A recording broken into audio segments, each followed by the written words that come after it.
Tatanungin ko si Alan Peter Cayetano, kung matapang ka, pumunta ka dito bukas, otherwise duwag ka.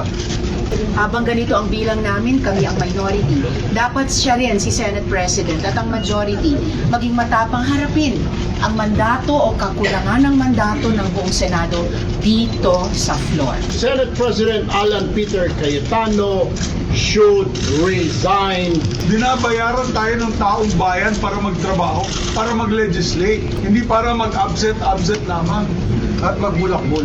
Walang batas na na-approve, walang resolution na approve, sayang ang bayad ng taong bayan. Impunity ito. Sunod-sunod ang paglabag.